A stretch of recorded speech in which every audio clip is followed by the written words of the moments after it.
It's Talk Funny, a podcast by Mark Bailey and comics from all over. We ended up in Japan because we fought the Raw, and the Raw won. The Talk Funny podcast from NagoyaRadio.com and Nagoya Comedy. Here's Mark Bailey. Mark Bailey back with Mike Miller, Talk Funny. Good to be back. Before we forget, we want to plug our upcoming show. It's June 10th. It's a mega show. We've finally got a headliner from the U.S. Very excited. Michelle Malizaki. It'll be June 10th, Saturday at Coat of Arms. She played with us 3-4 years ago. Yeah, she came and she got in touch with us, and she came and did a great show. And I think she didn't do a very long set either. It was maybe 15 minutes or something. Right. This time we're maybe going to give her a little bit more time because she's been doing comedy for a few years since then. That was 3 years ago, I guess, or 4, before the pandemic, definitely. And she opened for Russell Peters in L.A. and everywhere in California, and also in Tokyo when he was here. Yeah, it's amazing. She came all the way over with Russell Peters, so that's a feather in her cap for sure. And she kind of did Russell Peters' act. She goes, "How many people from East Tokyo? Yeah! How many people from Shibuya?" I'm sure Russell Peters had a bunch of that stuff, right? I wish I'd gotten to... Anyone here from Saitama? Yeah, you're not raising your hands. You're too embarrassed. I know. People from Saitama are too tired from the subway ride. Anybody from Chiba? You're 2 hours away from Tokyo, and you're 2 hours away from Nagoya. But you say you live in Tokyo. You might as well say you live in Nagoya. You're stealing all his bits, Mark. You're stealing all his bits. And the Brits are like, we didn't come here to hear jokes about Tokyo. We came here to drink. But I wonder, we can ask her when she gets here. I wonder how her set went. Yeah, it'd be interesting because it was a big show. Russell Peters came and he booked at least a 300-seat venue or something like that in Tokyo. And I'm sure he had a good crowd because he appeals to people from so many different countries, right? Right. So, but anyways, we're looking forward to seeing her, and we invite you to come and join us. It's going to be at the Coat of Arms, I believe, right? Yeah, Coat of Arms, June 10th, Saturday. Doors open at 7:30. And she's also going to promote it on her end, so we might have actually a very good... And we might repeat our snow show, like standing room only. That would be great. And what I decided to do is I'll ask her what she wants. We'll just accommodate. She wants 30 minutes or an hour. We'll give her that. It'll just be the core guys. We're not going to do open mic. Yeah. Because you can't predict time with that. So not enough time. Hope you come out and join us, and you can always find the information. If you forget, Facebook, Nagoya Comedy is our Facebook page, NagoyaComedy.com. Yeah. Is our... You renewed it, right? I renewed it, yeah. It's our much maligned website that needs to be redone, but it's still there.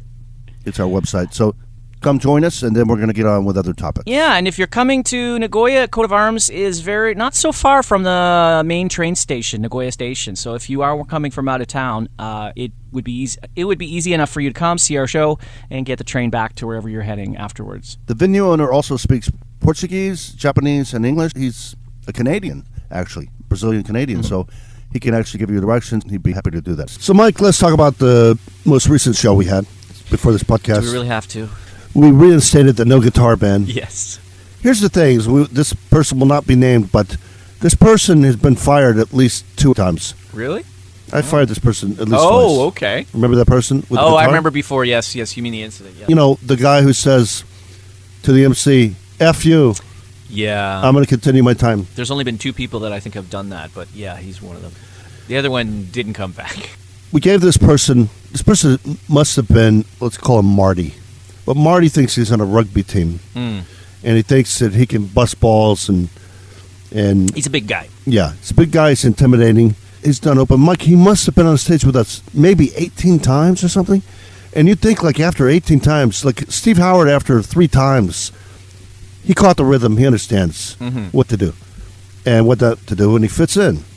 But 18 times with this guy, and you go, well, what he's doing now must be a shtick. It must be meta.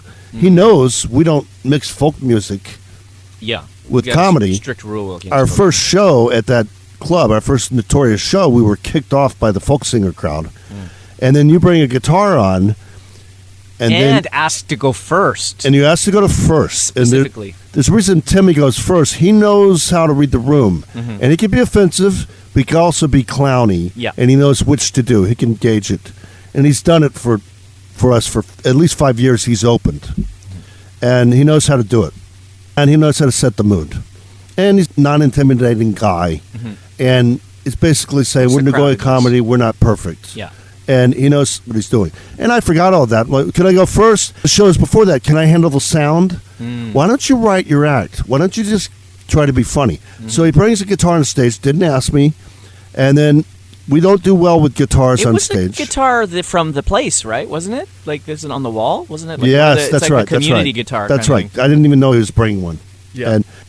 And I'll say this: I play guitar. I'm mediocre at it. It's easy to be mediocre at guitar, and I played it for maybe 20 years, and I'm mediocre because I don't devote 8 hours a day to practicing. thrashing, and I'm happy where I am on guitar. I'm not going to go on stage with my guitar. Because you're a drummer. That's your thing. I'm a drummer, but I'm also not going to go on stage with drums.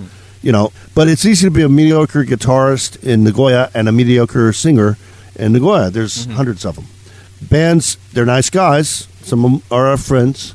They're musicians in Nagoya, but they're never going to quit their day job because this is Nagoya. This is not Tokyo. If you were great, you wouldn't even be in Tokyo. You'd be in New York or LA. Yeah. And even in Tokyo, you'd still have a day job, right? Yeah. Anyways, he gets on. I don't know, he's playing guitar. And for the first time, we have like this whole room full of women. Yes. And attractive 25, 30-ish women. Yeah. And he begged to open, and his song is, it's a 6-second joke. You could get it, just do it. Are you fat or are you pregnant? Yeah. And that was his whole song. I really want to know, are you fat or are you pregnant? Are you fat or are you pregnant? Then he starts it over. he messed it up. He's like, no, I got it this time. No, you did it. You did it incorrectly the first time. The first time was, and dear. then he did it a third time. Yeah. That was 9 minutes. Oh, my God. Then he did his set. And we're allotted 10, 12, 15 minutes. I'm not that strict on it, but I mean, that's enough. Yes. And you don't restart your song. And I could hear them packing their bags. I can hear the plastic bags. Too, and I was just like, oh. And I was They're right supposed behind us because we'd have no separation from the audience at our shows. Yeah. There's no green room. We're sitting in the same room, so we can see everything going on. Tim's already going to go up next. I said, Tim will probably be okay. Maybe he can get him back. And I told Steve, I'm not supposed to go on after Tim, but I'm going to. We'll try to save this. But it's too late. And You can see the iceberg coming. yeah. The guy playing guitar, restarting. Aren't you there? Aren't you on stage? Don't you see what we see? Yeah. Don't you hear what we hear? And I thought, at first I thought, is this Andy Kaufman meta act or something? Yeah. And he's going to pull it off. Trying to deliberately do that? And he's going to pull it off and Yeah. go, actually, I just donated $10,000 to the Breast Cancer Foundation. Yeah, something Thank like you that. very much. God bless the Nagoya Comedy. Yeah. I mean, he could have pulled it off. Yeah. Am I missing something here? And then during the act, I'm like, wait a minute, what's he doing with the Yeah. guitar on? Yeah. If it's his first time on, I'd be really wary, but he's been on 18 Yes. times. Well, he did well. He'll do well for 3 sets. He's done some good 3 or 4 sets, times some in a strong row. sets. I think he's a very funny guy. It's just that one night. Super insecure. Cannot read the room No. at all. I think it once again it Can't comes down read to me the with the crossed physicality. arms. Can't read yeah. with I me think it's- going, Yeah, Yeah. doing the cut sign. Yeah, I think it's the physicality that he's just a very big guy, and when you're a big guy, it's like being a beautiful woman in your 20s.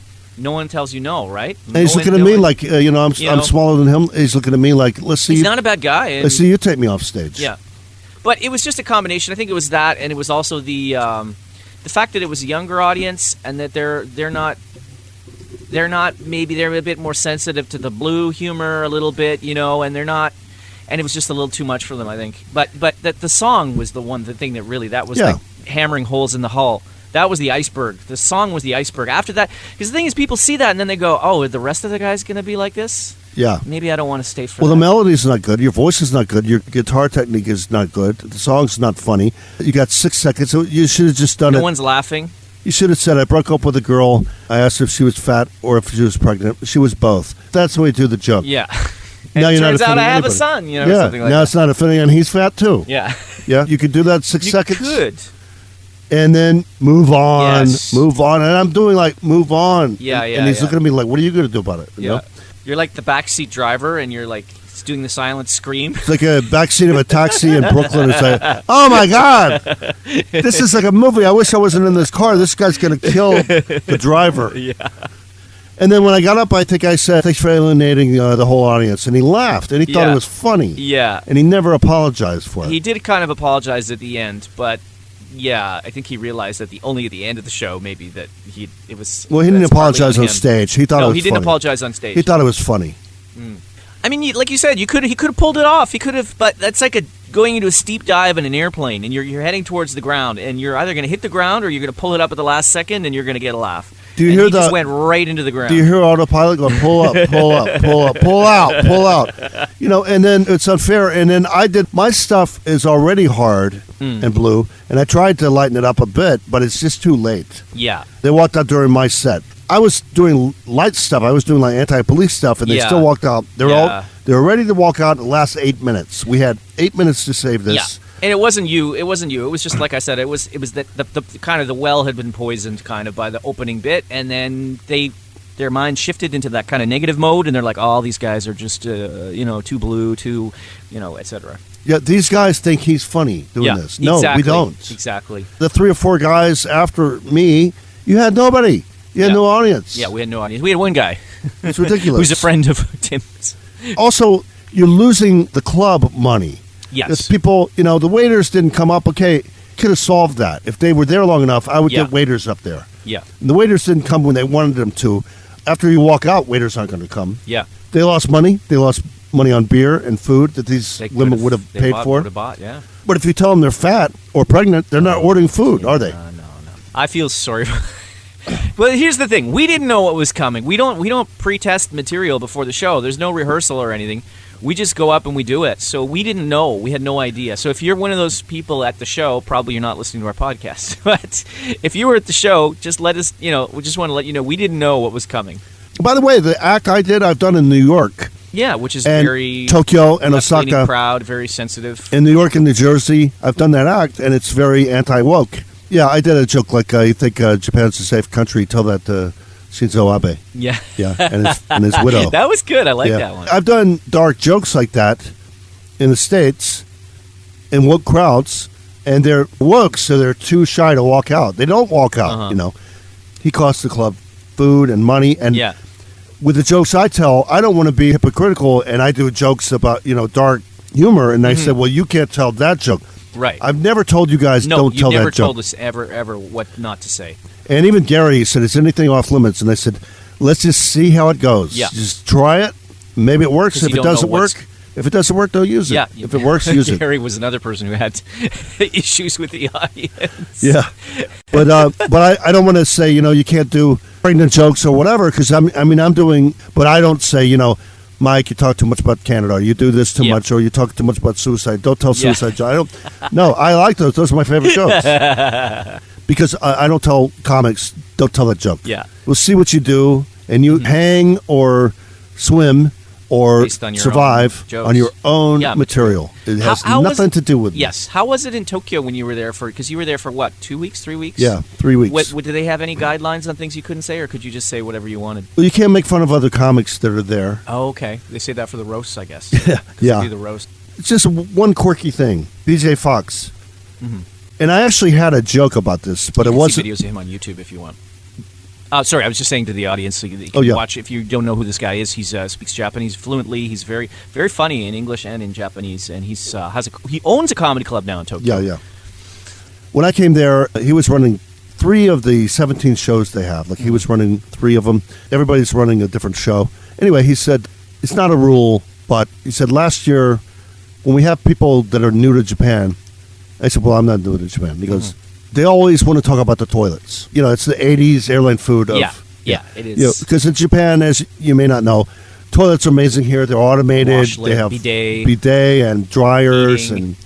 and all kinds of stuff. And they'll even open the lid for They'll you. open You the don't touch the lid. It'll lid. make noise if It'll you're flush ashamed. for you Yes. if you walk by it. Yeah. Anyway, if you're from the West, you probably haven't seen these, and that's the first thing everyone notices. Even Victor, when he did comedy, he would talk about the robo toilets. I wonder if Russell Peters brought them up when he was here. I'm pretty sure. These toilets are crazy. It's got to be.